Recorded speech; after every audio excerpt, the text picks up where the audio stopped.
Have you ever tried to go to sleep, but your mind just completely refuses to shut down? It starts replaying a conversation from weeks ago, then it jumps to the bills you need to pay, then work, your family, your obligations, and suddenly it's 3 a.m. and you're just staring at the ceiling. If that happens to you, I want you to know you're absolutely not alone. Welcome to This Explainer.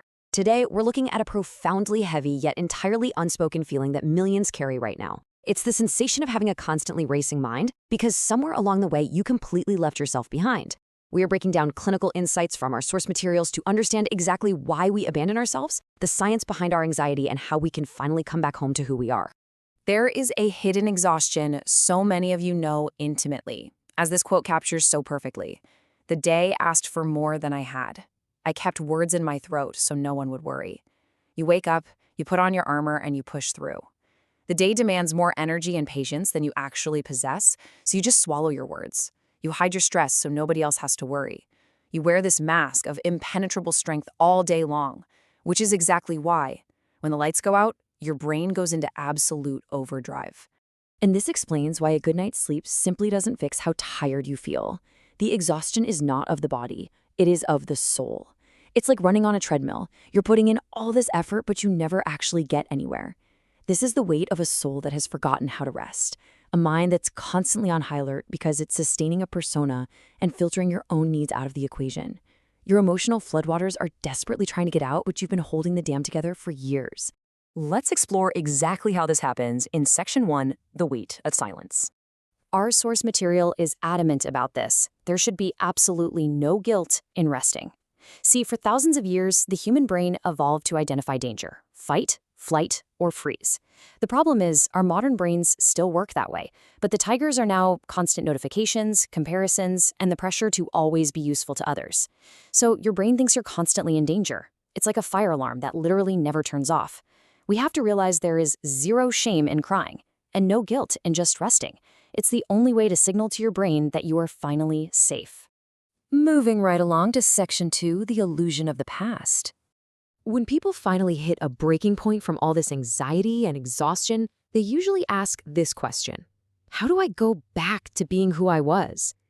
They look in the mirror and want to recover their old energy, their youth, a time before they felt so incredibly lost. But clinically speaking, this is actually a fundamentally flawed question.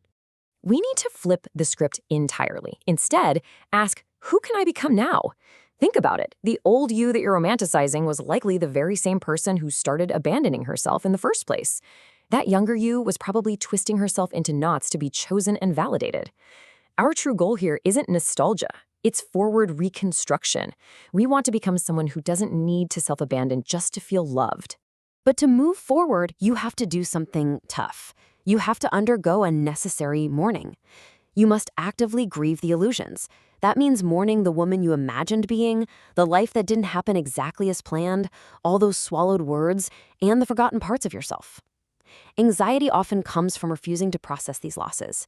As long as you try to recover a past that no longer exists, you'll stay trapped in that overthinking cycle. Which brings us to Section 3, the structure of abandonment. Why do we erase ourselves so completely?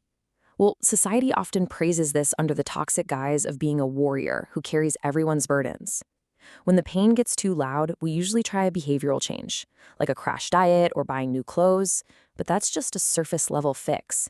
What we actually need is a structural change. You have to address the deep internal psychological foundation of why your mind never feels safe enough to just let you exist. This connects perfectly to this Freudian structure. That which is not processed returns in choices, in the body, and in repetitions. Basically, anxiety tries to protect you by constantly asking, what if? What if I fail? What if they leave? And because those questions never end, they become a prison. If you learned early on that asking for help makes you a burden, that unprocessed belief will just endlessly repeat. Your mind will live in the future, worrying, while your body is exhausted in the present. So ask yourself right now, where do I abandon myself? Look at this list. Are you saying yes when your whole body is screaming no? Are you pretending things didn't hurt you? Accepting emotional crumbs? Confusing guilt with love? Or maybe caring for absolutely everyone else while you slowly disappear? We live in an era where we are connected to everyone else 24/7, but completely disconnected from ourselves. That is exactly where the anxiety breeds. Let's look at how this impacts us physically. In Section 4, the body and the soul. Eventually, all this internal structural abandonment leaks out into our reality, especially in relationships. Now, there is a stark difference between a difficult phase and chronic erasure. A difficult phase has arguing and frustration, sure, but there's still presence. Chronic erasure, on the other hand, is a chilling silence. It's emotional anesthesia.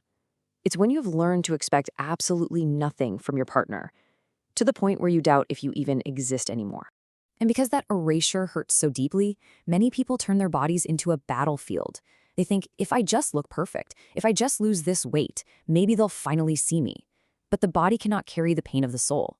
Changing your appearance shouldn't be a desperate cry to be loved by someone who has actively erased you.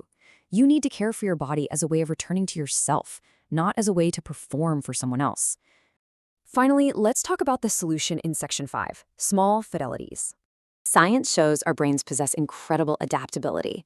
We can actually rewire these anxious patterns, and it doesn't require blowing up your life. It happens through 3 steps of small fidelities.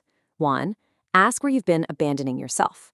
2, identify what you are desperately expecting from others, like validation, that you need to build in yourself. And 3, figure out the single smallest gesture of return to yourself today. Setting a tiny boundary, taking 5 minutes of actual silence. It's these small acts that quiet the mental alarm bells. If you're listening to this and feeling completely overwhelmed, wondering if you've lost too much time, I want to tell you, there is still time. It is never, ever too late to start listening to yourself. Taking care of your mental health and drawing boundaries isn't a sign of weakness. It's an act of profound courage. You can absolutely heal, quiet that racing mind, and step into a future where you don't disappear. So I want to leave you with this final thought. You've been so faithful to your job. You've been faithful to your partner. You've been endlessly faithful to everyone's expectations of you. But when will you start being faithful to yourself? What kind of life are you building if your mind can literally never rest? Being faithful to yourself doesn't mean abandoning the people you love. It just means stopping the abandonment of you. Thank you for joining me for this explainer. Take a moment today to do just one small act of loyalty for yourself. You absolutely deserve it.